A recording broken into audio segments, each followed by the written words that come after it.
오늘은 롯의 철을 기억하라 라는 제목으로 말씀을 증거하겠습니다.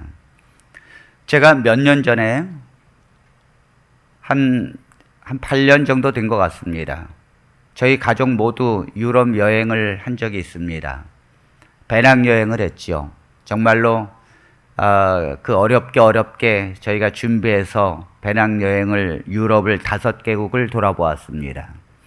그때 특별히 간 곳은 이탈리아였습니다. 이탈리아의 로마를 보고, 그리고 특별히 저희가 가고 싶어 하던 곳은 바로 이탈리아에 있는 항구 도시 폼페이였습니다. 그 폼페이는 항구 도시이면서 정말로 사람들이 사랑받는 그러한 휴양 도시였습니다. 예전의 그 영광이 그대로 지금도 재현되고 있고, 그 모습을 그대로 볼 수 있는 이 도시가 폼페이 도시였습니다. 특별히 모든 편의시설이 갖추어진 도시였고, 그리고 대중 목욕탕이 잘 발달되어 있는 도시입니다. 저 뒤에 있는 그 산이 바로 폼페이를 하루아침에 잿더미로 만들고 사라지게 만든 그러한 화산인데요. 베수비오 화산이었습니다.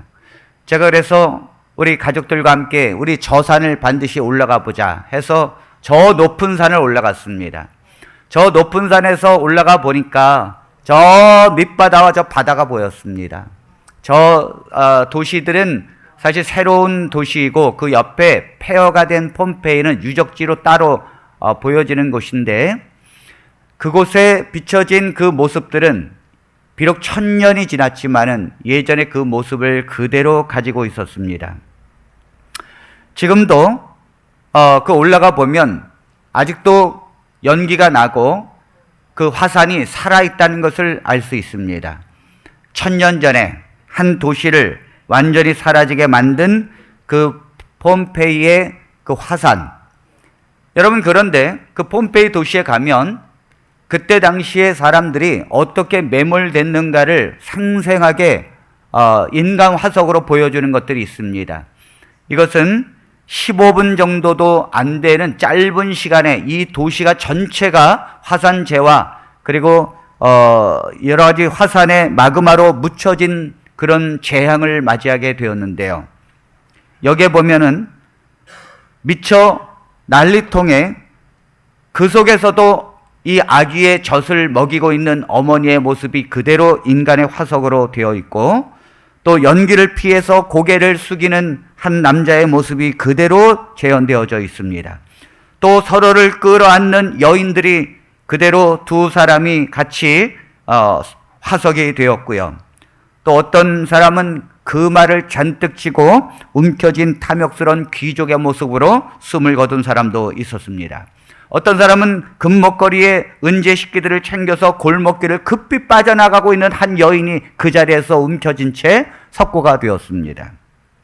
또 어떤 사람은 수술용 칼과 겸자를 챙기려던 의사가 그것을 챙기고 도망가려다가 그대로 석고가 되었습니다. 화석이 되었던 거죠.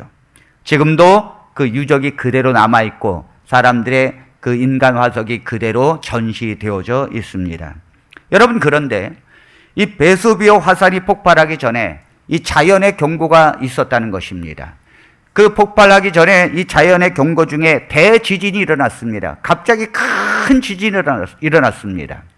그리고 나서 또 얼마 되지 않아서 동물들이 떼죽음을 당한 것입니다. 그리고 얼마 되지 않아서 이 동물들이 그곳을 떠나고 있었습니다. 이렇게 되면 사람들이 이것을 알아차려야 되는데 사람들은 그 경고를 무시했습니다.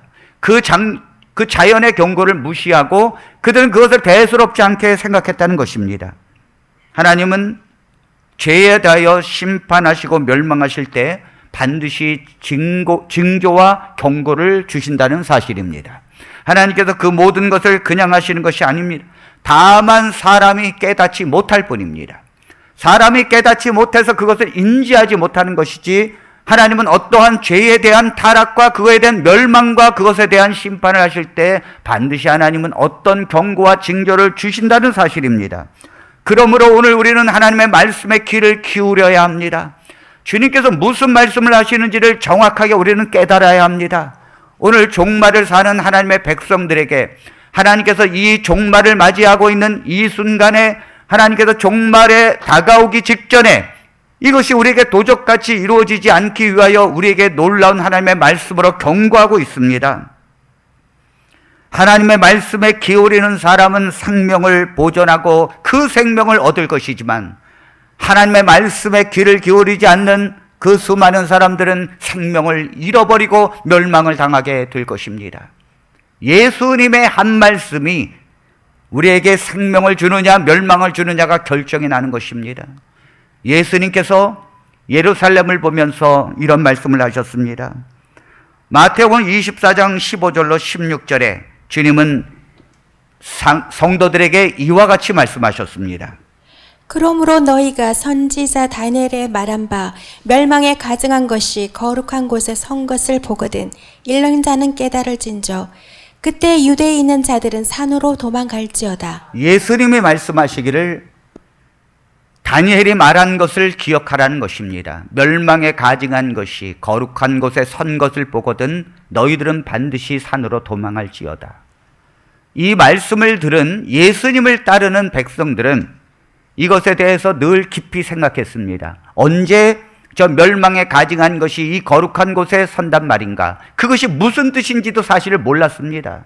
그러나 예수님의 말씀을 늘 깨닫고 그 말씀에 기울였던 성도들은 AD 68년에 로마의 장군 베스파니안 장군이 군대를 이끌고 예루살렘을 포위했을 때 이것이 바로 다니엘이 말하고 예수님께서 말씀하신 멸망에 가증한 것이 거룩한 곳에 선 것을 보거든 이것이 그것이구나.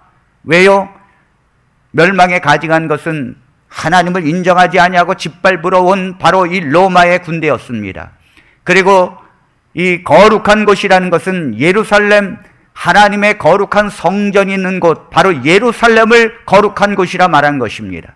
그러므로 멸망에 가증한 것이 거룩한 곳을 포위하고 에워싸일 때 이 백성들은 예수님께서 말씀하신, 비록 40년 전에 말씀하신 거지만 그것이 무슨 말씀인지를 기억하고 있었다는 것입니다. 그러나 문제는 도망갈 수가 없었습니다. 포위하고 있는 이 로마의 군대를 어떻게 뚫고 나간단 말입니까? 주님께서 분명히 산으로 도망가라고 그랬는데 어떻게 이것을 도망갈 수 있단 말입니까? 발을 동동 구르고 있는 예수님을 기억하는 백성들은 그 동동 구르고 도망가지 못하고 있을 때 하나님께서 그 길을 열어주셨습니다. 갑자기 이 포위된 군대가 철수를 하는 것입니다. 로마의 시에 반란이 일어난 것입니다.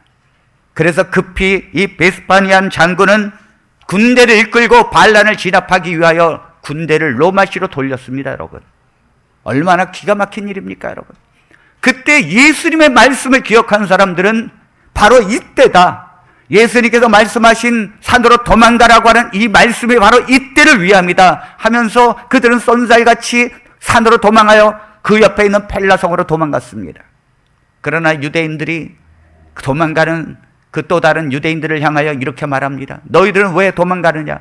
하나님께서 정말 하나님을 믿지 아니하는 이방 이 백성들을 물러가게 했는데 왜 이곳을 향하여 도망가느냐? 어서 돌아오라. 여러분, 그들이 볼 때는 너무도 기가 막히고 말도 안 되는 것입니다. 이제 로마의 군대가 물러갔는데 왜 갑자기 산으로 도망갑니까, 여러분?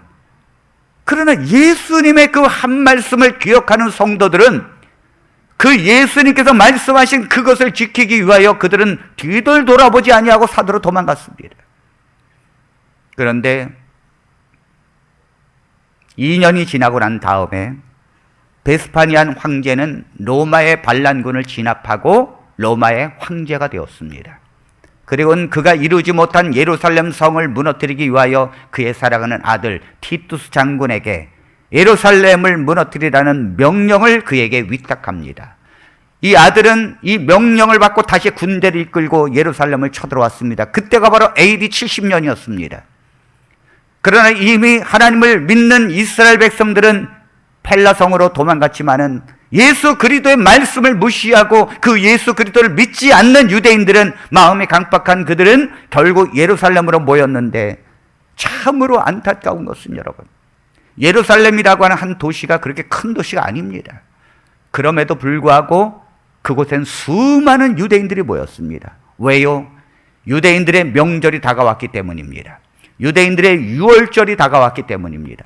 가장 유대인들이 그렇게도 모여들고 싶어하는 유월절, 명절, 모든 디아스포라 유대인들이 예루살렘을 향하여 다가옵니다. 얼마나 많은 사람들이 왔는가 하면 120만 명이 모였습니다. 여러분, 120만 명이라고 하는 건 대단한 것입니다. 웬만한 유대인들이 그곳으로 다 모여들었습니다. 그들은 명절을 지키기 위하여 모든 걸 뒤로하고 예루살렘으로 모여들었습니다. 그 작은 도시에 120만의 유대인들이 몰려있는 그곳에 바로 티투스 장군이 로마의 그 장군이 군대를 끌고 이스라엘의 그 예루살렘을 포위한 것입니다. 누가 이것을 예측이나 했겠습니까, 여러분? 예수님의 말씀을 들은 자 외에는 다 그곳에서 멸절을 당했습니다, 여러분. 포위를 뚫지 못하고 그 포위를 견디다 못해 아이들을 잡아먹기 시작했습니다. 그 사랑하는 자기 아이들을 잡아먹기 시작했습니다. 그리고 그곳에서 죽은 사람의 숫자가 110만 명입니다, 여러분. 그리고 9만 7천 명이 포송길에 끌려서 로마로 끌려갔습니다.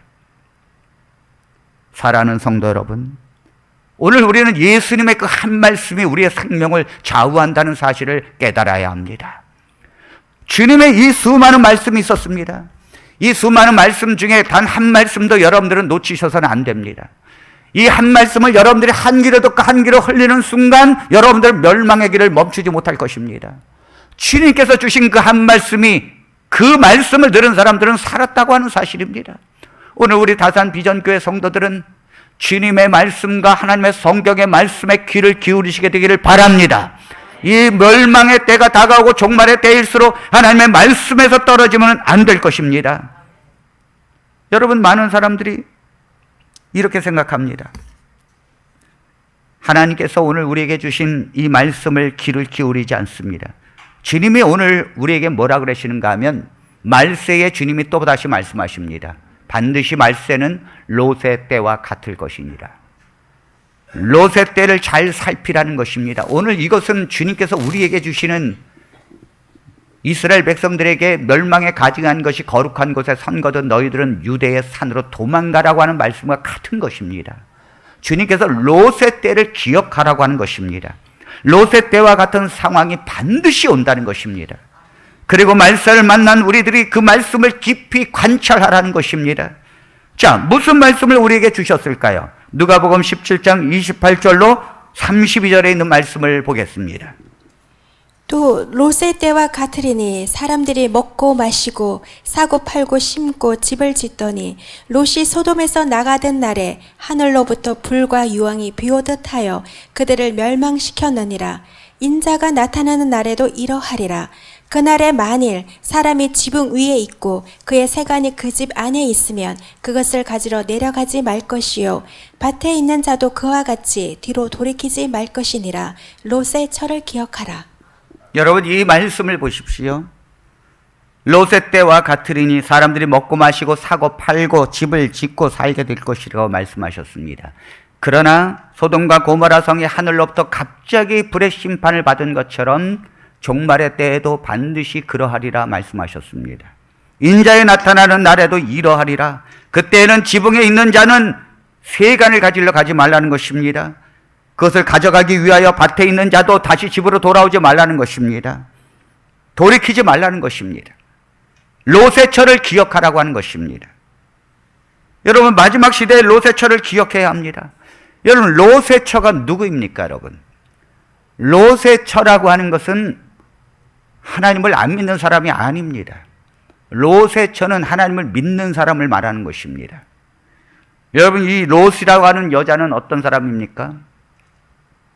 이 롯이라고 하는 여자는 아브라함이 갈대아 우르에서 하나님께서 그를 불러내실 때 갈대아 우르에 그 골육과 친척이 다 있는데도 불구하고 아브라함은 하나님의 말씀을 듣고 갈대아 우르에서 나옵니다.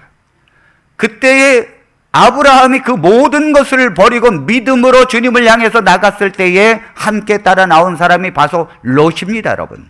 롯과 그의 부인은 아브라함을 따라서 나온 사람들입니다. 갈대아 우르에서의 그 모든 삶을 뒤로하고 하나님께서 부르시는 곳으로 아브라함과 함께 나간 사람들입니다. 하나님을 향해서 그 믿음을 시작한 사람들입니다. 롯과 함께 모든 것을 버리고 오직 하나님을 향하여 출발한 사람들입니다. 믿음을 갖고 주님을 향하여 나가는 주의 백성 중에 롯의 처가 있었다는 것을 우리는 기억해야 합니다.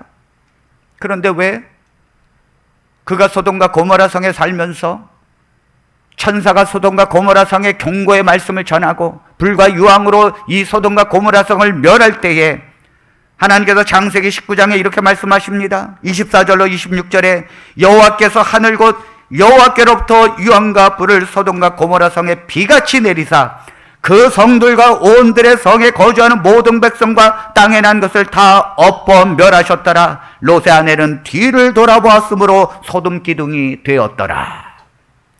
여러분, 왜 이 롯의 처는 뒤를 돌아보고 소금 기둥이 되었을까요? 오늘 우리는 이렇게 생각할 것입니다. 천사가 뒤를 돌아보지 말라고 했으면 뒤를 돌아보지 말지. 왜 뒤를 돌아봐서 소돔 기둥이 됐을까? 나 같으면은 절대 뒤를 돌아보지 않았을 텐데 어찌하여 뒤를 돌아봤단 말인가? 어떻게 보면 어리석은 것입니다. 어떻게 보면 이해가 안 되는 것입니다. 그 한 말씀을 그때 못 참고 뒤를 돌아봐서 소금 기둥이 된다니 이 얼마나 기가 막힌 일입니까, 여러분? 그런데 사실은 그러한 행동은 한순간에 이루어지는 것이 아닙니다. 롯의 처가 뒤를 돌아보는 것은 그 순간에 돌아본 것이 아닙니다, 여러분. 사람의 행동이라고 하는 것은 오래전에 그가 쌓아온 것에 대한 결론입니다. 그가 그런 삶을 살았기 때문에 일어나는 것입니다. 롯의 처는 멸망의 순간에 뒤를 돌아볼 수밖에 없는 삶을 살았습니다. 그 삶이 그 순간의 결론으로 보여주는 것입니다. 여러분, 암이 걸리는 것은 순간적으로 암이 걸리는 것이 아닙니다. 적어도 암이 걸리기까지는 10년, 20년 동안 나의 생활 스타일, 라이프 스타일이 암이 걸릴 수밖에 없는 구조로 계속해서 내가 살아왔고 그 스트레스를 해결하지 못하고 계속해서 그 스트레스 속에서 내가 억압된 삶을 살아왔고 이것을 이기지 못하는 삶이 계속 되어진 결과로 암이라는 것이 나오는 것이지 어느 날 갑자기 암이라는 게 나오는 게 아닙니다, 여러분. 여러분, 창세기에 보면 가인과 아벨이 나오는데 하나님께 제사를 드리는데 가인은 농사를 지은 것으로 제사를 드리고 아벨은 양을 잡아서 제사를 드렸는데 하나님께서 양을 잡아서 제사를 드린 아벨의 제물은 귀하게 받으셨지만은 이 곡식을 통해서 제사를 드린 가인의 예배를 받지 않으셨습니다. 무엇이 문제일까요? 여러분, 제물에 문제가 있습니까? 아닙니다, 여러분. 제물이라고 하는 것은 곡식의 첫 열매를 하나님께 드리는 것 또한 이스라엘 백성들의 율법의 제물입니다. 그럼에도 불구하고 그 제물은 아무 문제가 없었습니다. 문제는 뭐냐면 그들이 하나님 앞에 드려지는 제물이 아니라 그들의 삶과 마음에서 문제가 벌어진 것입니다. 이 가인이라고 하는 이 사람은 평소에 어떤 마음을 가지고 살았는가 하면 하나님을 사랑하는 마음이 없었습니다. 그는 폭력적이고 인내심이 없고 그리고 그는 정말 하나님 앞에 불평을 하고 그런 미워하고 증오하고 급하고 포악한 삶을 살고 있었습니다. 그러한 삶과 그러한 마음을 가지고 있는 가인이 무엇을 드린든 하나님께서 그것을 기쁘게 받으시겠습니까? 그러나 아벨은 달랐습니다. 아벨은 신앙심이 있었고 아벨은 양보하는 사람이었고 아벨은 겸손한 사람이었고 아벨은 다른 사람을 배려하고 사랑할 줄 아는 사람이었습니다. 여러분, 만일 하나님께서 곡식을 드린 가벨의 제물을 받으시고 양을 드린 아벨의 제물을 받지 않으셨다면 아벨이라고 하는 동생이 형을 향해서 그때 죽였겠습니까, 여러분? 아닙니다. 아벨은 절대 그런 사람이 아닙니다. 아벨은 그렇게 살아오지 않았습니다. 여러분, 그 순간의 제물의 문제가 아니라 성경의 말씀은 그들의 삶과 그들의 마음과 그 모든 것이 하나님 앞에 가지고 올 때에 하나님께서 그들에게 어떤 제물을 드린들 그것을 받지 않겠다는 것입니다. 오늘 하나님의 백성들이 하나님 앞에 나오는 것도 마찬가지입니다. 여러분들이 헌금을 해서 100만 원을 내고 1000만 원을 낸들 여러분들의 마음이 하나님께로 향하지 않는다면 그 재물을 어떻게 받으시겠습니까? 받지 않는 것입니다. 어떤 교회에서는 한 여권사님이 교회를 들어오셨는데 얼마나 예쁘고 세련된지 모릅니다. 그러더니 교회에서 한 3개월 지나고 난 다음에 목사님께 말씀드렸습니다. 목사님, 저 좀 따로 좀 만나길 원합니다. 무엇 때문입니까? 제가 4억 정도 되는 현금을 교회에 헌금하고 싶은데 헌금을 할지 안 할지 목사님을 만나보고 결정할 것입니다. 그래 목사님이 가만히 보니까 아니 헌금은 알아서 하나님께 드리는 거지 뭘 나를 만나봐. 그래 목사님께서 말씀하셨습니다. 그냥 주일날 알아서 하십시오. 결국은 이 권사님이 4억이라는 돈을 낸다는 게 뭡니까? 나 이 정도 되는 사람이라는 거지요. 나 이 정도 이 영향력이 있다는 사람이죠. 내가 이 교회 건축하고 있는데 내가 이 정도로 내가 헌납할 수 있는 사람이라는 것입니다. 어디서 이사를 왔는지 오자마자 3개월도 안 돼서 이런 말을 하는 것입니다. 목사님은 그 권사님의 그 마음의 심중을 잘 알고 있었습니다. 그러한 상태에서 하나님께 드려지는 헌금이 하나님께 기쁨이 되지 못한다는 걸 잘 알고 있었습니다. 그래서 그는 이 주의 종은 그를 만나주지 않은 것입니다. 여러분 아무리 하나님께 드려지는 것이 크다 할지라도 그 마음의 심령과 주님을 사랑하는 삶이 중요한 것입니다. 하나님께 우리가 얼마나 그분을 사랑하며 내가 일주일 동안에 내 삶을 통해서 말씀을 가지고 주님을 선택해왔고 그 하나님을 사랑하는 마음으로 내가 살았는가를 가지고 주님 앞에 오는 것입니다. 그것이 예배입니다. 그것이 하나님께 연락되는 것입니다. 그것이 하나님을 기쁘게 하는 것입니다. 오늘 우리 다산비전교회 성도들은 그러한 진실한 삶을 살게 되기를 바랍니다. 여러분 그러므로 예수 그리스도께서 이 땅에 재림하시는 종말의 때에 하나님께서 우리가 지금 어떻게 살고 있어야 되는지를 말씀하고 있습니다. 마지막 때에 주님을 선택하는 것이 쉬운 것이 아닙니다. 마지막 그 종말의 징조가 다가오고 예수님께서 다가오는 것이 눈에 보이는데 그때 회개하고 싶어도 회개되는 것이 아닙니다, 여러분. 그때 성령의 충만함을 받고 그리스도께로 향하고 싶어도 그것이 마음대로 되는 것이 아닙니다. 하루아침에 되는 것이 아닙니다. 오늘 우리가 어떻게 하나님을 향하여 사느냐가 중요한 것입니다. 내가 지금 어떻게 하나님의 은혜의 보좌 앞으로 나가서 주님을 붙드는 것이 중요합니다.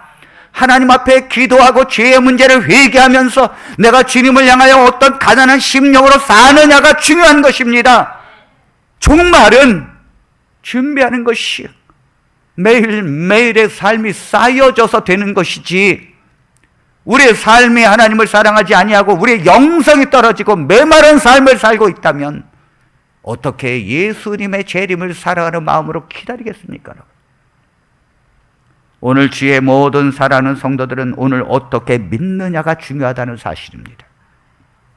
그런데 이 롯의 처는 어떻게 살았을까요? 롯의 처는 처음에 출발은 아주 좋았습니다. 여러분 우리 같으면 그게 쉬운 결정이 아닙니다. 이 고고학자들이 말하기를 아브라함은 갈대아 우르에서 그 오래전에 수세식 화장실을 사용했었다 그랬습니다. 그 고고학자들이 보니까 물로써 이렇게 내려가게 만들었어요. 화장실이. 그 수세식 화장실을 사용했는데 이 아브라함의 조카 롯은 그곳에서 얼마나 부유한 삶을 살았을까요? 여러분 하나님께서 아브라함을 불러냈을 때에 이 롯은 아브라함의 가는 길을 선택했습니다. 물론 롯이 선택한 걸 통해서 이 롯의 부인도 함께 그것을 선택해 왔습니다. 그리고 오직 아브라함과 함께 하나님을 향하여 갔습니다. 성경은 롯이 의인이었다고 말합니다. 아브라함뿐만이 아니라 롯은 의인이었다고 말합니다. 베드로후서 2장 6절로 8절에 있는 말씀을 보겠습니다. 소돔과 고모라 성을 멸망하기로 정하여 재가 되게 하사 후세에 경건하지 아니할 자들에게 본을 삼으셨으며 무법한 자들의 음란한 행실로 말미암아 고통당하는 의로운 롯을 건지셨으니 이는 이 의인이 그들 중에 거하여 날마다 저 불법한 행실을 보고 들으므로 그 의로운 심령이 상함이라. 하나님께서 소돔과 고모라 성을 멸망시키실 때에 하나님께서는 저 롯을 보았습니다. 롯이 어떤 사람인가? 성경은 참으로 좋은 평가를 합니다. 롯은 그 소돔과 고모라 성에 살면서 사람들의 그 음란한 삶을 보면서 고통을 경험하고 그것에 대해서 참으로 안타까워하면서 마음의 심령이 상한 자였습니다. 여러분, 사람들이 악하고 하나님을 믿지 아니하고 대적하는 삶을 보면서 천사가 오면서도 그 천사와 함께 연애를 하려고 하는 그들의 그 못된 삶을 보면서도 이 롯은 늘 그들을 말리는 사람이었습니다. 그 사람들이 죄악의 길은 가는 길을 막고 그것을 건지려고 하는 사람이었습니다. 그러나 이 롯의 작은 이 몸부림이 거대한 악으로 가는 소돔과 고모라 성을 어떻게 할 수가 없는 것입니다. 그것 때문에 탄식하고 괴로워하는 것이 롯의 삶이었다는 것입니다. 하나님께서는 소돔과 고모라 성을 멸망시킬 때에 그 의로운 롯을 구원하기로 결정하셨다는 것입니다. 여러분 한 분 한 분은 하나님께서 보실 때 비록 이 죄악의 세상에 살고 있지만 의로운 롯으로 삶을 살게 되기를 바랍니다. 하나님께서 우리를 이 세상에 멸망시키실 때에 여러분 한 분 한 분을 보시면서 내가 그를 구원하겠다는 하나님의 긍휼하심을 얻게 되기를 바랍니다. 세상의 악을 보면서 가슴을 아파하고 세상의 사람들이 하나님을 사랑하는지 못하는 것을 보면서 통곡하면서 밥을 먹지 못하고 밥맛이 없는 이유가 그들의 그 삶을 보면서 애타게 생각하는 그런 삶이 하나님의 백성입니다, 여러분. 그런데 참 안타까운 것은 이러한 롯이 잘못된 길을 가는 것입니다. 어떻게 잘못된 길을 갈까요? 창세기 13장 8절로 11절에 보면은 분명히 잘못된 길을 갑니다. 우리 한번 보겠습니다. 아브라함이 롯에게 이르되 우리는 한 친족이라 나나 너나 내 목자나 내 목자나 서로 다투게 하지 말자. 내 앞에 온 땅이 있지 아니하냐. 나를 떠나가라. 내가 좌하면 나는 우하고 내가 우하면 나는 좌하리라. 이에 롯이 눈을 들어 요단 지역을 바라본즉 소알까지 온 땅에 물이 넉넉하니 여호와께서 소돔과 고모라를 멸하시기 전이었으므로 여호와의 동상 같고 애굽 땅과 같았더라. 그러므로 롯이 요단 온 지역을 택하고 동으로 옮기니 그들이 서로 떠난지라. 여러분, 저는 이 말씀을 보면서 이해가 안 됐습니다. 왜냐하면 삼촌인 아브라함이 요단 동편 푸른 풀밭을 보면서 내가 우측을 택하면 나는 좌를 택할 것이다. 내가 좌를 택하면 내가 우를 택할 것이다. 이 롯에게 선택권을 주었습니다. 그런데 여러분, 한눈에 봐도 양쪽은 너무도 비교가 되는 것입니다. 한쪽은 그들은 가축을 가지고 있었습니다, 다. 그런데 요단강 강이 흐르고 그 옆에 목초지가 형성되고 저 멀리서 소알성, 소돔과 고모라 성의 그 화려한 도시가 저 멀리 보이는 정말로 편리한 곳. 반면에 반대쪽은 어떤 곳이었는가 하면 광야였습니다. 부엘세바였습니다. 풀 한 폭이 남지 않는 광야였습니다. 어느 누가 광야를 선택하겠습니까? 이 가축이 수많이 많이 있는 이 가축을 두면서 누가 그곳을 선택하겠습니까? 누가 봐도 뻔한 것을 아브라함은 선택하라고 말합니다. 그런데 여러분, 저는 이 롯을 생각해 봤습니다. 아니, 삼촌이 선택하라고 하면 예의상 어떻게 해야 합니까? 아이고, 제가 어떻게 선택할 수 있겠습니까? 아브라함께서 삼촌께서 먼저 선택해야지 어떻게 저보고 선택하라고 하십니까? 먼저 선택하십시오. 당연히 이렇게 나와야 되는 것입니다. 그런데 어떻게 한마디 말도 없이 요단 동편의 그 아름다운 곳, 성경에 보면 에덴 동산과 같았더라 말합니다. 얼마나 아름다웠으면 에덴 동산과 같다라고 말합니까? 아니, 어떻게 한마디 말도 없이 그곳을 선택할 수 있겠습니까? 저는 성경에서 롯이 의로운 사람이고 양보할 수 있는 사람이고 늘 죄악을 보면서 통곡하는 의로운 롯이 어떻게 한마디 말도 없이 그 요단 동편을 선택할 수 있었을까? 저는 성경 속에서 분명히 간과하지 말아야 될 것이 있다는 것을 알게 되었습니다. 그것은 바로 롯 옆에 롯의 처가 있다는 사실입니다. 롯의 처. 성경은 시간 차이를 두지 않지만은 분명히 그것은 롯이 고민해 봤을 것입니다. 그때 롯의 처가 이 롯을 붙들고 흔듭니다, 여러분. 이 롯의 처가 뭐라고 그랬었겠습니까, 여러분? 충분히 성경 속에서 우리가 이해할 수 있는 부분입니다. 롯의 처가 뭐라고 그랬는가 하면, 나는 당신이 갈대아 우르에서 우리가 살 때에 하나님께서 아브라함을 불러냈을 때에 당신이 아브라함을 따라서 하나님을 향해서 갔을 때도 난 말없이 쫓아왔습니다. 나는 그 뒤로 본토 친척 아비집, 이것은 롯의 처도 마찬가지입니다. 갈대아 우르라고 하는 것은 자신의 고향이었고 그것은 자신의 삶의 터전이었습니다. 사랑하는 사람들이 그곳에 있었습니다. 그럼에도 불구하고 남편이 선택한 거에 대해서 두말하지 않고 그 남편의 선택을 존중해서 왔습니다. 또 이 광야에서 어떻게 살았습니까? 장막을 치면서 살았습니다, 여러분. 겐트를 치면서 살았습니다. 나그네 삶을 살았습니다. 그 모래바람이 불면 모래바람을 맞고 그 비바람이 불면 비바람을 맞으면서 그 수십 년간 살았습니다, 여러분. 롯의 처는 말없이 이 롯에게 말합니다. 나는 갈대아 우르에서 당신이 나올 때도 나는 말없이 당신께 순종했습니다. 나는 광야에서 텐트를 치며 그 모래바람 속에서 살 때도 나는 말없이 견디면서 지금까지 왔습니다. 그러나 눈앞에 보이는 것은 요단강 들판이었습니다. 저 멀리에는 아름다운 소알성이 보였고 소돔과 고모라 성의 화려한 불빛이 유혹하고 있었습니다. 롯의 처는 그때에 이 기회를 놓칠 수가 없었습니다. 롯에게 말하면 이번만큼은 제 소원을 들어주십시오. 난 지금까지 당신을 향해서 인생을 따라왔지만 이번만큼은 내 말을 들어주십시오. 나는 저 요단 동편을 향하여 가야 합니다. 그 사랑하는 롯이 부인의 이런 간절함을 뿌리치지 못했을 것입니다. 지금까지 고생만 시켜온 롯의 부인을 보면서 그 남편의 마음이 왜 흔들리지 않았겠습니까? 당연히 그 부인의 그 고통을 들어주었을 것입니다. 하나님께서 이 롯의 처를 보면서 오늘 우리에게 뭐라고 말씀하십니까? 여러분, 세상을 잘 보십시오. 1970년 전까지만 해도 도시나 시골이나 사람들이 꽉 차서 골고루 살았습니다. 제가 시골에 살고 있었는데 그 시골 산에도 사람들이 살고 있었습니다. 땅을 일굴고 그 다음에 밭을 일구면서 농사를 지으면서 살았습니다.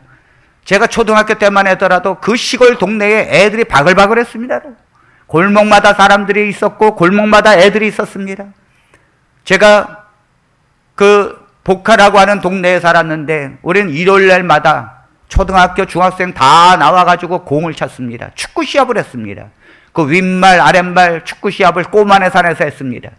그 꼬만의 산이라고 하는 그 공터에서 했는데 그 아이스 깨끼 하나 먹으려고 그 죽을 힘을 다해서 뛰었습니다. 그때 그 아이들이 20명 30명 늘 와서 축구했는데 요즘에는 여러분 축구할 사람이 없습니다. 어디를 가도 텅텅 비었습니다. 어디를 갔나 봤더니 도시로 다 왔습니다. 도시에 빽빽히 들어섰습니다. 집을 지을 곳이 없어가지고 그 아파트 위로 집을 지으면서 사람들이 살고 있습니다.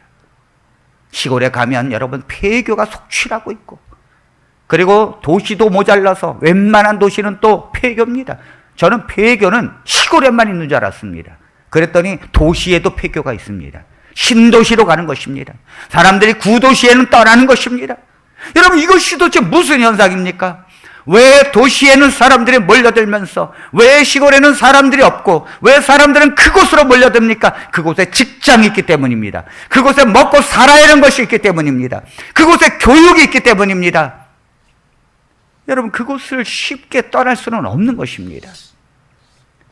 어쩌다가 이 도시의 삶에 지친 남자들이 너무도 삶에 지쳐가지고 시골로 가서 살아야겠다 하면서 시골에 가서 집을 짓는데 문제는 부인이 안 옵니다, 여러분. 부인이 안 옵니다.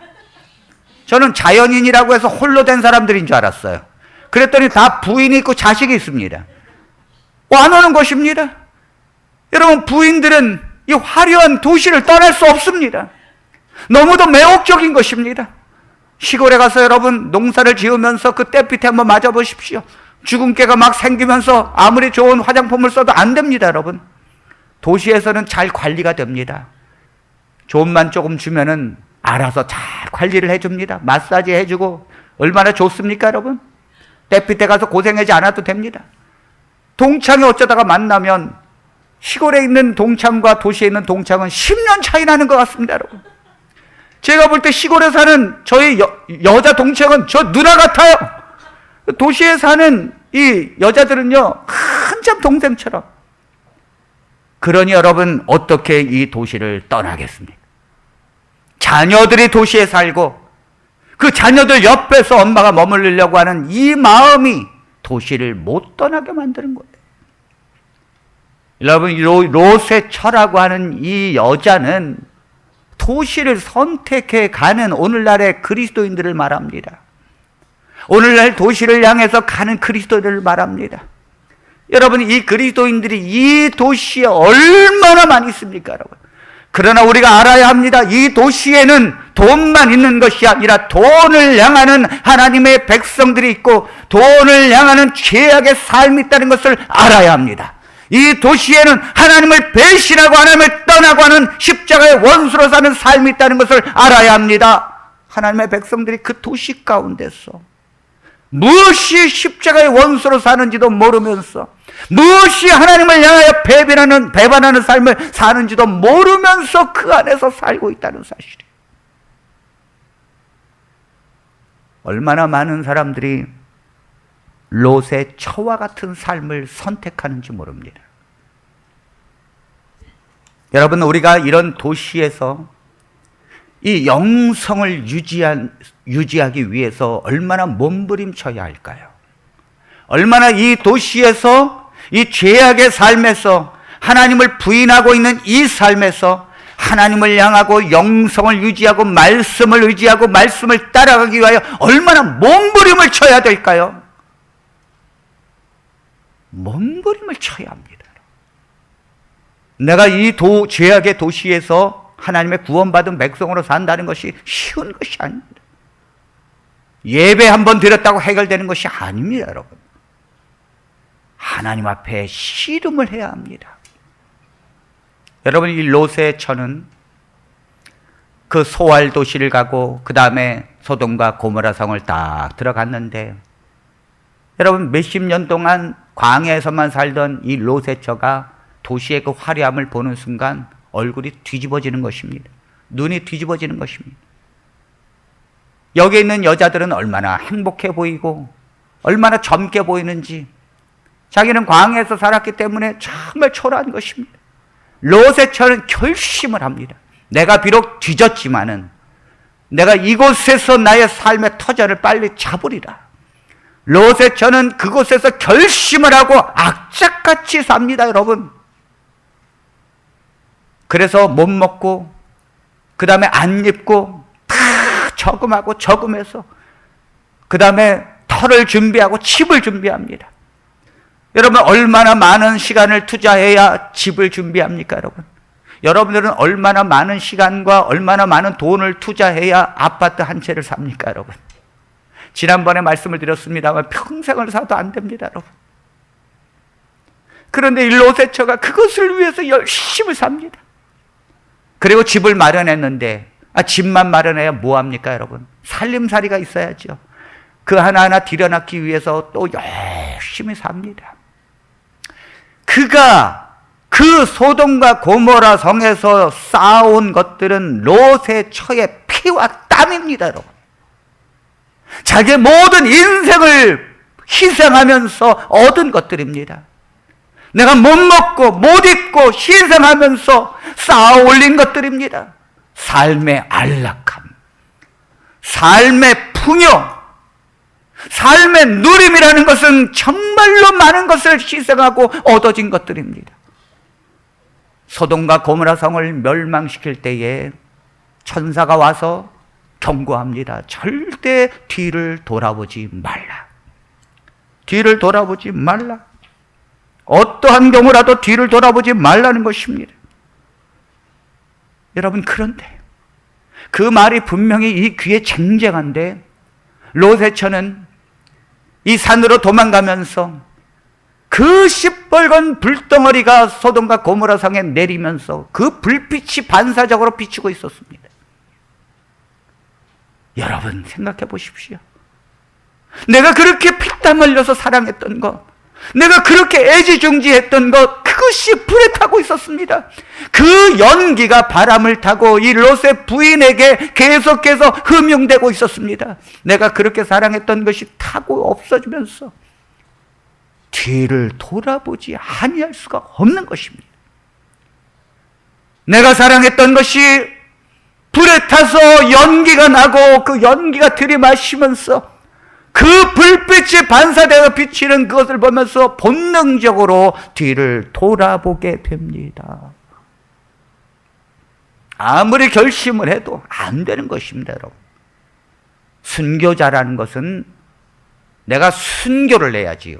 내가 어떤 순간에 내가 하나님을 선택하고 순교를 내야지, 그렇게 해서 순교자가 되는 것이 아닙니다. 그때 마지막 순간에 내가 정말로 하나님을 선택해야지, 그렇게 해서 되는 것이 아닙니다. 순교자라고 하는 것은 순교의 삶을 사는 사람이 순교자가 되는 것입니다. 목에 칼이 들어와도 평소에 하나님을 선택하는 자가 순교를 하는 줄로 믿습니다. 하나님 앞에 예배가 아니면 차라리 내 생명을 가져다 달라고 하는 그러한 사람이 하나님 앞에 순교하는 것입니다. 이러한 삶을 살아야 합니다. 우리 사랑하는 성도들은 주님을 붙들어야 합니다. 여러분, 마음이 가는 곳에 몸이 가는 것입니다. 제가 우리 사랑하는 성도들을 자세히 보니까 코로나를 통해서 예배를 한 1년 반 동안 비대면이다 뭐다 해가지고 그냥 끌어왔는데, 우리 성도들이 예배를 제대로 못 드리고 그 다음에 집에서 예배를 드리고 영상으로 예배 드리고 이 성도들을 자세히 제가 살펴보았습니다. 그랬더니 성도들이 엉망입니다, 여러분. 서로 이름도 모릅니다. 누가 죽었는데도, 돌아가셨는데도 그분이 누구인지 전혀 모릅니다. 이 성도들이 교회를 향해서 왔는데도 불구하고 정말 이 삶을 보니까 하나님과 이렇게 멀어져 있다는 것을 알게 되었습니다. 여러분, 하나님과 이렇게 멀어지고 그 마음이 멀어지고 예배가 멀어지고 기도가 멀어지고 하나님의 말씀 보는 것이 멀어지게 되면 마음도 하나님을 떠나는 것입니다, 여러분. 예배가 무너지고 하나님 앞에 기도하는 것이 사라지고 내가 말씀 보는 것이 점점 멀어지면 하나님으로부터 떠나는 것입니다. 하나님으로부터 떠난다는 게 뭡니까, 여러분? 그 심판과 멸망 속으로 가는 것입니다. 여러분, 우리는 하나님과 붙어 있어야 합니다. 하나님과 가까이 붙어야 합니다. 그것이 생명입니다, 여러분. 그것이 생명입니다. 붙어 있는 자가 승리하는 것입니다. 한 번은 어떤 총각이 한 아가씨를 보고 반해서 그 아가씨의 주소를 안 다음에 편지를 계속해서 보냈습니다. 내가 당신을 사랑한다고, 본 순간 얼마나 마음이 뛰었는지 모른다고 하면서 편지를 계속 보내는데 용기가 없어서 만나자고 하는 말을 못하는 것입니다. 그저 편지만 보내서 자기의 마음을 뜻을 전하는 것입니다. 그런데 여러분, 고백을 하고 만나자고 그래야 되는데 이 용기가 없어서 말을 못하고 편지만 계속 보라니까 아가씨가 어느 날 궁금합니다. 도대체 어느 남자길래 내게 이렇게 편지를 갖다가 주고 이렇게 정말 나를 갖다가 이렇게 정말 애틋한 마음으로 사랑할까? 너무 궁금한 것입니다. 그런데 아무리 기다려도 남자가 만나자 소리를 안 해요. 그래서 이 총각이 그 오랫동안 편지를 보내다가 그만 지쳐가지고 편지를 끊게 되었습니다.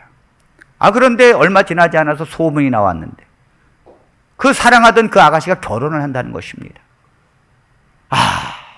어떻게 나와 결혼을 안 하고 다른 사람하고 결혼할까? 어떤 사람이기에 정말 이 사랑하는 이런 예쁜 여자하고 결혼할 수 있을까? 그래서 그 소문을 알아봤더니 세상에 그 편지를 맨날 전달해준 우체부하고 결혼을 하는 것입니다. 이 우체부가 그 편지를 맨날 전해주면서 그 편지를 갖다가 전해주면서 그 아가씨가 말하면 도대체 이거 누가 보내는 것입니까? 저도 잘 모르겠는데요. 그 다음 또 줍니다. 그럼 아가씨하고 이제 냉수 또 그 한 그릇 또 떠다 주면서 뭔가 정이 쌓이기 시작합니다. 여러분. 가까이 만나는 사람이 이기는 것입니다. 김건모의 잘못된 만남이라고 하는 노래가 있습니다.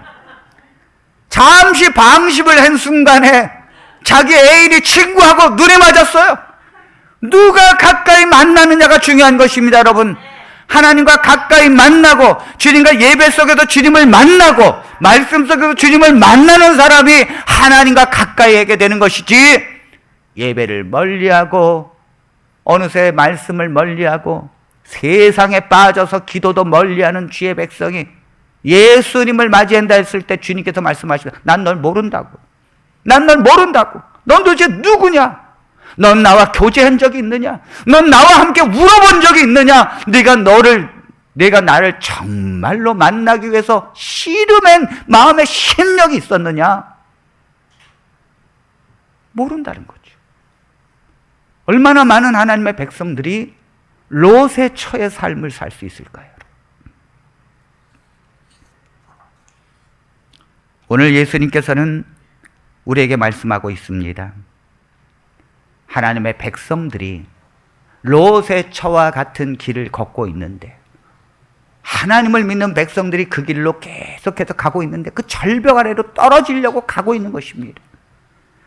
누가복음 17장 32절로 35절에는 롯의 처를 기억하라고 하면서 우리에게 이런 말씀을 주십니다. 롯의 처를 기억하라. 무릇 자기 목숨을 보존하고자 하는 자는 잃을 것이요 잃는 자는 살리리라. 내가 너희에게 이르노니 그 밤에 둘이 한자리에 누워 있음에 하나는 데려감을 얻고 하나는 버려둠을 당할 것이요 두 여자가 함께 맷돌을 갈고 있음에 하나는 데려감을 얻고 하나는 버려둠을 당할 것이니라. 주님이 말씀하십니다. 롯의 처를 기억하라 하면서 말씀하시기를, 그 밤에 둘이 한자리에 누워 있었지만은 하나는 데려감을 당하고 하나는 버려둠을 당할 것이니라. 여러분, 롯과 롯의 처는 한자리에 누워서 산 사람들입니다.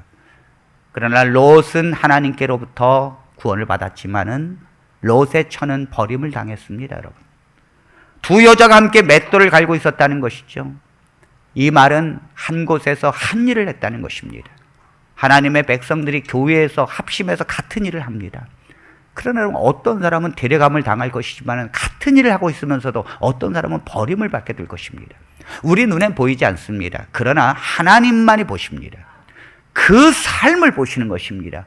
그가 정말로 교회에서 함께 일을 하면서 그저 직분이기 때문에 일을 하고 있는가, 아니면 그 삶과 그 심령이 하나님을 진심으로 사랑하고 있는가, 우리 눈에는 보이지 않아요. 그러나 주님이 말씀하십니다. 롯의 처를 기억하라고 하시면서 맷돌을 돌리고 있지만, 함께 찬양을 하고 있지만, 함께 예배를 드리고 있지만, 정말 중요한 것은 하나님을 가까이 하고 심령이 주님을 향해야 합니다. 지금 이 순간에 하나님, 내가 회개하는 삶을 주시고 하나님을 사랑하지 않는 삶을 회개하고 고백하면서 나의 심령을 아파해야 합니다. 하나님께 더 가까이 갈 수 있도록 죄를 버리고 성결한 삶을 향해서 나아가야 합니다. 저는 목회가 다른 것이 아니라고 생각합니다. 목회가 무엇이냐고 누가 물은다면 저는 세상에 마음을 두고 있는 하나님의 성도들을 하나님께로 향하게 하는 것이라고 말합니다. 그저 할 수만 있으면 성도들이 말씀을 향하게 하고 성도들이 하나님께로 향하게 할 수만 있다면 그것이 목회라고 말합니다. 목회는 뭐 설교만 하는 것이 목회가 아니에요. 여러분, 어린 양이 무리에서 같이 있다가 그 한 어린 양이 무리에서 이탈해서 고집을 부리고 저 풀 찾아서 혼자 떠나는데 이 목자가 이렇게 보니까 그곳은 절벽이에요, 절벽. 근데 이 양이 그것도 모르고 막 그곳을 향해서 가는 것입니다. 분명히 그곳을 계속 가면 절벽이고 떨어지면 죽는 것입니다. 그때 목자가 어떻게 합니까? 그 양에게로 가서 양을 방향을 틀어서 다시 무리에게로 들어갈 수 있도록 자꾸 방향을 틀은 것입니다. 그래서 무리에게 들어갔어요. 그랬더니 이 양도 고집이 만만치 않습니다, 여러분. 그래서 이 양이 또다시 이탈하는 것입니다. 또다시 저 자기 길로 가는 것입니다. 분명히 목자가 볼 때 그것은 낭떠러지고 죽는 곳입니다, 여러분. 이 양이라는 것은 시력이 약해가지고 앞이 잘 보이지 않습니다. 그러면 목자가 또다시 가서 그 양을 다시 방향을 틀고 고집 부리고 안 되면 들어서 다시 물에게로 다시 올려놓습니다. 그런데 이 양의 고집이 대단합니다, 여러분. 또 나가는 것입니다. 그 더운 낮에 이 씨름을 해야 되는 것입니다. 그때 삭구는 지가 좋아서 나간다는데, 지가 그 길로 간다는데 내버려두지. 그 길로 가면 멸망하고 절벽의 길이지만은 지가 좋다고 저렇게 나가는데 삭구는 더 이상 안 가는 것입니다. 포기하는 것입니다. 이것이 삭군입니다, 여러분. 그러나 목자는 결코 포기하지 않습니다. 목자는 수백 번이고 그 양이 돌아올 수 있도록 그 양을 또다시 돌려놓습니다, 여러분. 또다시 돌려놓습니다. 어쩌다가 우리 성도들이 교회로부터 잠시 이탈하는 것이 보입니다. 제가 그럴 때마다 막 야단을 칩니다. 도대체 정신이 있느냐고 없느냐고. 이 마지막 시대의 이 코로나의 역경 속에서 믿음이 떨어지고 이 믿음에서 떨어지고 예배에서 떨어지면은 낙오자가 되고 떨어져 나간다는 것을 저는 잘 알고 있기 때문이에요. 제가 야단을 쳐서 다시 돌아오게 합니다. 저도 포기할 수 있어요. 성도들이 간다는데 누가 말립니까, 여러분? 그러나 떠나가는 성도들이 어떻게 사는 것을 제가 너무 잘 알고 있기 때문입니다. 제가 목회 방향을 바꾸었어요. 성도들이 교회로부터 떠나가고 말씀으로부터 떠나가고 기도의 삶을 살지 아니하고 정말로 세상을 향하여 나아가면 제가 목숨 걸고 성도들을 돌려놓으려고 합니다. 왜냐하면 저는 하나님의 심정에서 그걸 느끼기 때문입니다. 성도들이 세상을 향하여 자꾸 롯의 처와 같이 세상을 향해서 가고 있는 것입니다, 여러분. 그게 안 보이십니까? 점점 세상이 가면 갈수록 신앙이 타성적이고 신앙이 메말라 가고 있습니다, 여러분. 주님이 이렇게 말씀하십니다. 혼인잔치를 어떤 사람이 예비했다고 말합니다. 그리고는 다 초청하는 것입니다. 그때 놀랍게도 사람들은 그 초청을 거부합니다. 자, 뭐라고 거부하는지 누가복음 14장 18절로 20절에 있는 말씀을 보겠습니다. 다 일치하게 사양하여 한 사람은 이르되 나는 밭을 샀음에 아무래도 나가 보아야 하겠으니 청컨대 나를 양해하도록 하라 하고, 또 한 사람은 이르되 나는 소 5겨레를 샀음에 시험하러 가니 청컨대 나를 양해하도록 하라 하고, 또 한 사람은 이르되 나는 장가 들었으니 그러므로 가지 못하겠노라 하는지라. 제가 목회하면서 느낀 것은 뭐냐면, 성도들이 예배를 빠지고 교회를 안 나오게 되는 것은 다 이유가 있다는 것을 알게 되었습니다. 참 그 이유를 들어보면 제 마음이 약해집니다. 그 남편이 그 고통 중에 있어서 간호를 해야 되기 때문에 못 나온다는 거예요. 그 이유를 들어보니까 이해가 되는 것입니다.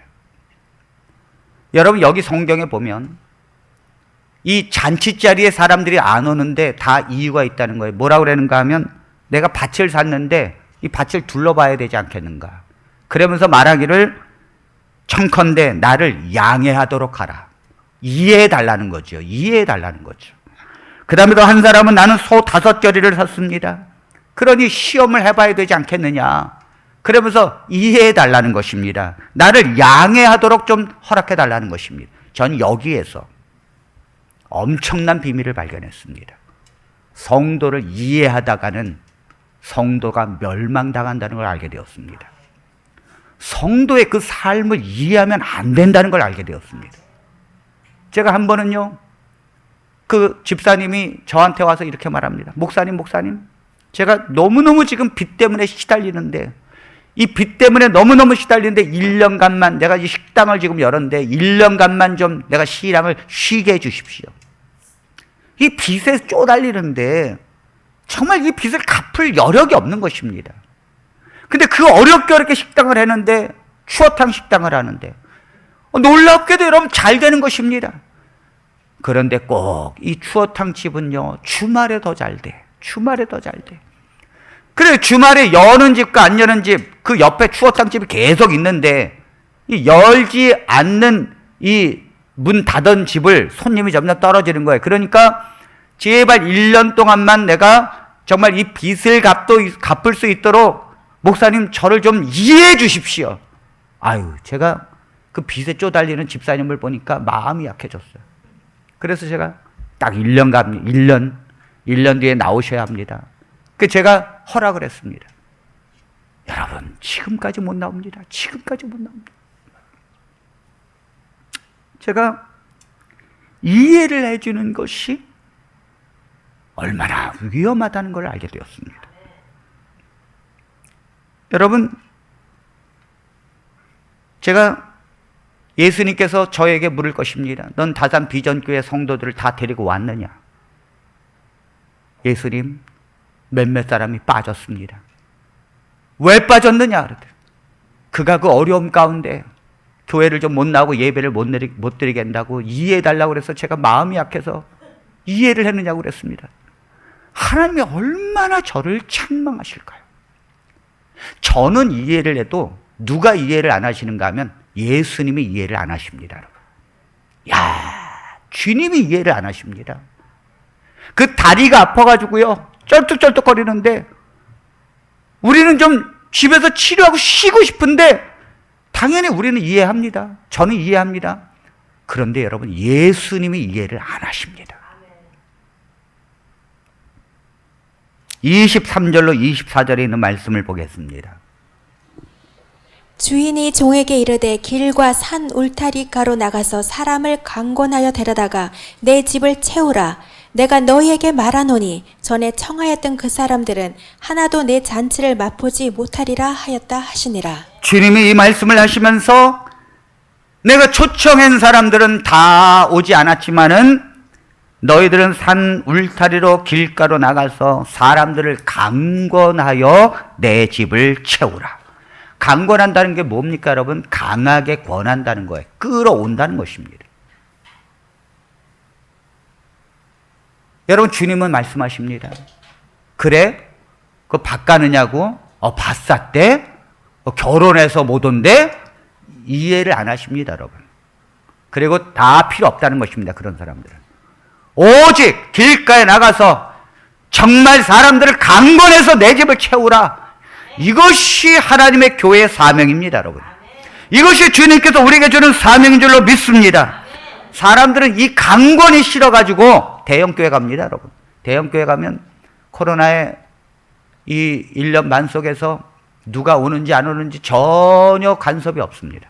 내가 가도 그만, 안 가도 그만, 내가 일이 있으면 안 가도 되고, 또 일이 없으면 가도 되고, 누가 뭐라는 사람 아무도 없습니다. 그러니까 사람들이 대형교회를 좋아합니다. 뒤에 앉아서 잠시 있다가 돌아가는 것입니다. 강권하여 채우라는 이 말씀이 뭔가요? 오늘 하나님께서 우리에게 주시는 이 말씀이 뭔가요? 하나님의 이 앞길을 나가는 것, 하나님을 만나고 주님께로 향하는 것은 양해가 돼서 되는 것이 아닙니다. 하나님의 백성들을 정말로 우리가 서로 격려해주고 하나님께로 이끌기 위하여 투쟁을 해야 되는 줄로 믿습니다. 제가 이번에 단합대회를 가는데 나올 것 같은 몇몇 분들이 못 나온다고 이야기를 해서 제가 이러다가는 교회 떠나겠다, 그런 생각이 딱 들더라고요. 그래서 제가 아주 강하게 이야기했습니다. 정말 하나님 앞에 신앙을 이렇게밖에 못하겠느냐고. 정말 이 성도들이 합심해서 지금 가야 되는 이 군사, 기도원에 300명의 군사를 모으고 있는데 이렇게밖에 지금 신앙할 수 없느냐고. 다 문을 닫고 회사도 다 때려치고 나오라 그랬어요. 그렇지 않으면 제 얼굴 볼 생각도 말라고 그랬습니다. 저는 가슴이 아팠어요. 저는 성도들을 이해에다가 성도들의 신앙이 10년, 20년 지나도 맨날 그 모양 그 꼴입니다, 여러분. 잘하지 못합니다, 여러분. 뭔가 하나님을 향해서 달려가고 주님을 만나고 성령의 은사를 받고 하나님의 군사로서 가야 되는데 그 오랜 세월 신앙을 해도 잘하지 못합니다, 여러분. 조그만 핑계거리가 있으면 교회를 못 나오고 자기의 일거리 하느냐고 바쁩니다, 여러분. 중요하지 않은 것이 하나님을 등한시하게 되면 중요한 것으로 바뀌어집니다. 그것이 중요하지 않아요. 여러분, 밭을 시험하고 소를 갖다가 시험하고 결혼하고 뭐 그래서 못 나. 도대체 그게 뭐가 중요합니까? 그런데 그들에게 그게 어느새 중요한 게 돼버렸어요. 못 나오는 이유가 돼버렸습니다. 조금씩 조금씩 세상으로 향하여 가는데 저는 그걸 느낍니다. 성도들이 하나님으로부터 멀어지고 있다는 걸 느낍니다, 여러분. 만일 코로나가 10년이 가고 20년이 가면 어떻게 하겠습니까, 여러분? 여러분들이 그래도 정말 주님께 향하고 붙어 있겠습니까, 여러분? 정말 쉽지 않은 것입니다. 주님이 누가복음 9장 62절에 이렇게 말씀하고 있습니다. 예수께서 이르시되 손에 쟁기를 잡고 뒤를 돌아보는 자는 하나님의 나라에 합당하지 아니하니라 하시니라. 손에 쟁기를 잡았다면 뒤를 돌아보지 말라는 것입니다. 뒤를 돌아보는 자는 하나님의 나라에 합당하지 않다고 했습니다. 우리가 예수 그리스도를 붙들고 주님을 믿기 시작했다면 세상을 돌아보지 마십시오. 데살로니가로 이 데마라고 하는 사람은 이 바울의 동역자였습니다. 그리고 바울과 함께 늘 누가와 함께 선교 사역에 앞장서는 사람이었습니다. 바울이 로마서를 보내고 바울이 수많은 편지를 보낼 때 항상 이 데가와 함께 문안을 했습니다. 데마와 함께. 그런데 이 데마라고 하는 사람은 마지막에 세상을 사랑하여 데살로니가로 갔다고 말합니다. 어떻게 이럴 수가 있을까요, 여러분? 제가 한 번은 한 노인이 이렇게 지나가는데 젊은이가 이 소로 밭을 갈고 있었습니다. 그런데 이 젊은이가 소로 밭을 가는데 이 꽃장 가야 되는데 이 안 되는 것입니다. 이 가다가 보면 삐뚤삐뚤 가는 거예요. 그러니까 자기가 자꾸 뒤에 이 삐뚤삐뚤 갈아온 뒤를 보면서 아니 이거 보니까 삐뚤삐뚤 오거든요. 그러니까 뒤를 자꾸 보니까 앞이 점점 삐뚤어지는 거예요. 이 밭을 갈아야 되는데 이 밭이 가지자로 엉망입니다, 여러분. 그래서 지나가는 노인이 그걸 이렇게 보고는 가관입니다. 삐뚤삐뚤 가는데 자꾸 또 뒤를 돌아보고 이게 또 어떻게 삐뚤삐뚤 된 거니까 얼마나 좀 이 문제가 많습니까? 그래서 이 노인이 이 젊은이를 불렀습니다. 여보게 젊은이. 자네가 지금 자꾸 뒤를 돌아보니까 삐뚤삐뚤하고 지금 앞에 이 뒤에 보니까 엉망이지 않느냐고. 뒤를 자꾸 돌아보지 말고 앞에 한 표대를 정해놓고 그 표대를 향하여만 가라고. 그래가지고 앞에 한 소나무를 보면서 이 표대를 딱 보고 그 다음에 이 표대를 향해서 앞만 보고 딱 가니까 어느새 이 뒤에가 곧장 갈려지는 것입니다. 주님이 말씀하십니다. 쟁기를 가졌다면 뒤를 돌아보지 말라. 뒤를 돌아보지 말라. 뒤를 돌아봐서 롯의 처와 같이 되지 말라고 말씀하십니다. 여러분들이 그렇게 애지중지하고 여러분들이 그렇게 신경 쓰는 거 다 불에 탈 때 여러분들은 돌아보지 마셔야 합니다. 하나님의 백성이 어떤 사람인가 하면 이 세상에 정내미가 떨어져야 하는 것이 하나님의 백성이에요. 이 세상에 사는 자체가 정이 떨어져야 합니다. 그렇게 하나님을 불신하고 그렇게 이기심을 갖고 그렇게 세상의 재물과 욕심을 갖고 사는 것에 대한 정이 떨어져야 돼요. 우리가 이 세상을 사는 이유는 오직 그럼에도 불구하고 하나님의 말씀을 전하고 한 영혼이라도 구원하기 위하여 사는 것입니다. 우리가 돈을 가진 것이 있다면 이것을 통해서 나눠주고 성부로 가면서 그것을 영혼을 향하여 살아가는 마음으로 베푸는 것입니다. 이것이 하나님의 백성입니다. 롯처럼 세상의 죄를 보면서 탄식하고 괴로워하는 것입니다. 하나님이 그렇게 사랑하는 백성은, 그런 삶을 살아가는 백성은 하나님께서 데려가십니다. 너무도 그 백성과 함께하기 위해서 데려가십니다. 살아있는 채로 데려가십니다, 여러분. 에녹이 얼마나 신실하게 삽니까, 여러분? 엘리야가 얼마나 신실하게 살았습니까? 하나님께서 뭐예요? 산 채로 데려가십니다. 정말 그렇게 애타게 하는 사람은요, 하나님께서 빨리 죽게 하십니다. 이 땅에 정도 없는데 오직 주님만을 향하는데 주님이 오죽했겠으면 이제 너는 그곳에 있을 필요가 없다, 이제 내게로 오라 하면서 데려가십니다. 그런데 뭘 더 살려고 그렇게 발버둥 치십니까, 여러분? 뭘 더 오래 살려고 여러분 그렇게 애를 쓰십니까? 저 그게 이해가 안 돼요. 이해가 안 된다고요. 하나님의 백성들이, 예수님을 믿고 구원받았다는 백성들이 어찌하여 세상 가운데 더 살려고 적을 두십니까? 제가 여러분들을 이해해도 우리는 롯의 처와 같은 삶을 살고 있을 수 있다는 것입니다. 예수 그리스도를 표대를 향하여 나아가시게 되기를 바랍니다. 오늘 우리 다산 비전교회 성도들은 오직 그리스도를 사랑하는 심령으로 살아야 될 줄로 믿습니다. 여러분, 우리가 아침에 5시 반 되면 교회에서 기도회를 하는데 말씀을, 매일 성경의 그 말씀을 보고 읽고 그 다음에 그 말씀을 나누고 기도하는데 우리 사랑하는 성도들은 그 시간에 다 깨어 있어야 합니다. 성전을 못 오더라도 그 있는 곳에서 다 깨어서 같이 말씀을 봐야 합니다. 그리고는 성전을 향하여 기도하셔야 합니다. 내 영성과 교회, 우리 교회 비전과 우리 성도들이 그 어려움 당하는 성도들이 있습니다. 우리 성도들이 잠을 못 자고 힘들어하는 성도들이 있습니다. 그 성도들을 생각하면서 눈물로 기도해야 합니다. 그리고 말씀을 붙들고 하루를 살아야 합니다. 예배의 말씀을 유튜브에 올려지면 그 말씀을 듣기 위하여 몸부림을 쳐야 합니다. 붙드셔야 합니다. 우리 사랑하는 성도들이 교회도 안 오면서 말씀을 듣지 않아요. 이것이 어떻게 다산 비전교회 성도들입니까, 여러분? 제가 그래서 밴드 하지 말라고 그랬어요. 성도들이 듣지도 않는데 밴드 하지 말라고 그랬습니다. 그것을 업신여기고 귀하게 여기지 못하는 사람에게 어떻게 귀한 떡을 줄 수가 있습니까, 여러분? 주님께서도 그렇게 하지 말라고 그랬습니다. 하나님의 백성들은 말씀을 사모해야 될 줄로 믿습니다. 그저 오늘 교회 안 오면 일이 안 잡혀야 합니다. 내가 예배 속에 있어야 되는데 언제나 이 말씀이 올라오는가? 저한테 절에가 빗발쳐야 합니다. 목사님 언제 올립니까?